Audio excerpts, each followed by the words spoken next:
یہ صدائے حریت جموں کشمیر ہے۔ پیش خدمت ہے تازہ ترین خبریں۔ غیر قانونی طور پر بھارت کے زیر تسلط جموں کشمیر میں بھارتی فوجیوں نے اپنی ریاستی دہشت گردی کی تازہ کارروائی کے دوران آج ضلع اسلام آباد میں 2 مزید کشمیری نوجوانوں کو شہید کر دیا۔ قابض فوجیوں نے نوجوانوں کو ضلع کے علاقے بیج بہاڑا میں تلاشی اور محاصرے کی کارروائی کے دوران شہید کیا۔ بیج بہاڑا میں فوجی کارروائی کے مقام پر دھماکہ خیز مواد پھٹنے سے 4 افراد شدید زخمی ہو گئے۔ قابض فوجیوں نے شوپیاں، پلوامہ اور بڈگام کے اضلاع میں بھی تلاشی اور محاصرے کی کارروائیاں شروع کی۔ صحافتی آزادی اور صحافیوں کے حقوق سے متعلق پیرس میں قائم تنظیم رپورٹرز وداؤٹ بارڈرز نے غیر قانونی طور پر بھارت کے زیر قبضہ جموں کشمیر میں بھارتی پولیس کی طرف سے سری نگر میں کشمیری صحافی عاقب جاوید پر تشدد کی شدید مذمت کرتے ہوئے اسے آمرانہ حکومتوں کا مخصوص طرز عمل قرار دیا ہے۔ حریت رہنماؤں اور تنظیموں نے نامعلوم مسلح افراد کے ہاتھوں معروف وکیل بابر قادری کے بہیمانہ قتل کی شدید مذمت کی ہے۔ انہوں نے ان کے قتل کو افسوسناک اور انسانیت سوز قرار دیا۔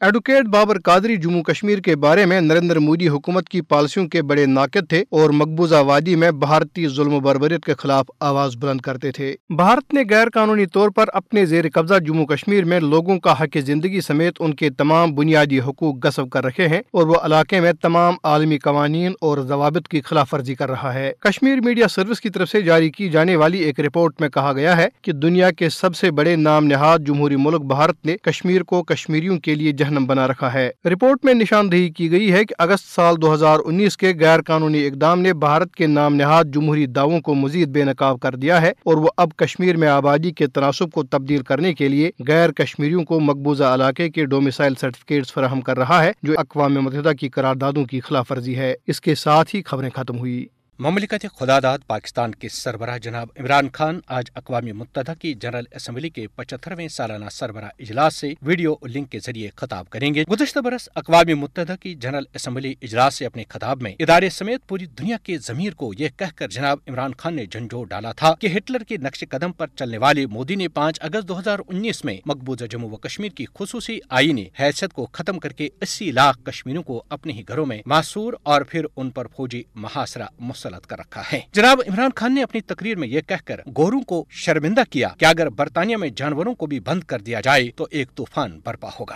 لیکن مقبوضہ جموں و کشمیر میں زندہ انسانوں کو گھروں میں قید کیا گیا اور دنیا خاموش تماشائی ہے۔ جناب عمران خان نے اقوام متحدہ سے مخاطب کرتے ہوئے کہا تھا کہ اس ادارے نے مسئلہ کشمیر پر 18 قراردادیں منظور کر کے اہل کشمیر کو حق خود ارادہ دلانے کا وعدہ کیا، جس پر آج تک عمل درآمد نہیں ہو سکا۔ جناب عمران خان آج پھر ایک بار اپنے خطاب میں مقبوضہ جموں و کشمیر میں بھارتی مظالم اور انسانی حقوق کی خلاف ورزیوں کی جانب توجہ مبذول کرا کے ان کے مرد ضمیر کو جگانے کی کوشش کریں گے، جبکہ ترک صدر پھر ایک بار اقوام متحدہ کی جنرل اسمبلی اجلاس سے اپنے خطاب میں مسئلہ کشمیر کو جنوبی ایشیا کے لیے ایک سلگتا ہوا مسئلہ قرار دے کر اسے اقوام متحدہ کی قراردادوں کے مطابق حل کرنے پر زور دے چکے ہیں، اور ساتھ ہی کہا ہے کہ 5 اگست 2019 کے بھارتی اقدامات نے اہل کشمیر کی زندگیوں کو اجیرن بنا دیا ہے۔ اگر اقوام متحدہ مقبوضہ جموں و کشمیر میں بھارتی مظالم پر یوں ہی گونگا، بہرا اور خاموش تماشائی بنا رہا تو وہ وقت دور نہیں جب اس ادارے کا حشر بھی لیگ آف نیشنز جیسا ہوگا۔